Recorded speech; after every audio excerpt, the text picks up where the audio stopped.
দুপুর বন্ধুরা, আমি আনারসের জেলি করে দেখিয়েছি। তো আজ আমি কাঁচা আমের জেলি করে দেখাবো। এখানে দুটো মাত্র আম আছে। তো দুটো আমকে আমি খোসা ছাড়িয়ে কেটে আমি একটুখানি জল দিয়ে আমি সেদ্ধ করতে দিয়েছি। তো এটা সেদ্ধ হয়ে যাক, তারপর কি করি তারপর তোমাদের দেখিয়ে দেবো। দেখো, আমটা কিন্তু অলমোস্ট সিদ্ধ হয়ে গেছে, ভালোই সিদ্ধ হয়ে গেছে। তো এইবার আমি গ্যাসটা বন্ধ করে দেব, দিয়ে এটা একটু ঠান্ডা হতে দেব, নাহলে আমি হাতে করে তো এটা ম্যাশ করতে পারবো না। তো বন্ধ করে দিলাম গ্যাসটা। দেখো, এটাকে আমি ভালোভাবে ম্যাশ করে নিয়েছি, খুন্তি দিয়েই করে নিলাম, হাত লাগাতেও হয়নি। তো এইবার আমি এটাতে 1 বাটি মতো চিনি দিয়ে দেব।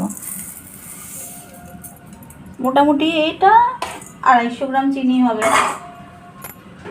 250 গ্রাম চিনি দিয়ে দিলাম দুটো আমের জন্য। অল্প একটু ভিনেগার দিয়ে দিলাম,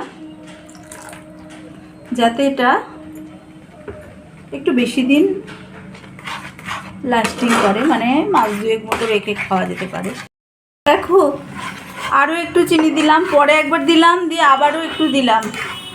মোটামুটি ধরে নাও দুটো আমের জন্য আমাকে অন্তত পক্ষে 350-400 মতো চিনি দিতে হলো, মানে এত টক ছিল আমটা। যাকে তো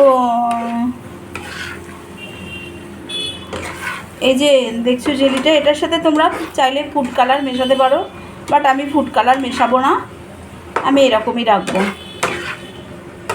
আর জেলি সবসময় দেখবে এই যে এটা পড়ে যাচ্ছে, এটা কিন্তু পড়বে না, এটা এরকম আটকে থাকবে।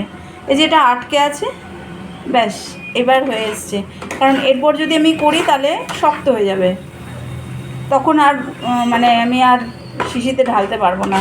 তো এইবার আমার জেলিটা হয়ে গেছে, এবার আমি নামিয়ে নেব। তো এখনকার মতো বিদায় নিলাম। তোমাদের কেমন লাগলো ভিডিওটা অবশ্যই জানাবে, ইচ্ছে হলে বাড়িতে বানিয়ে নেবে। সবাইকে বিদায় নিলাম, সবাই ভালো থাকবে।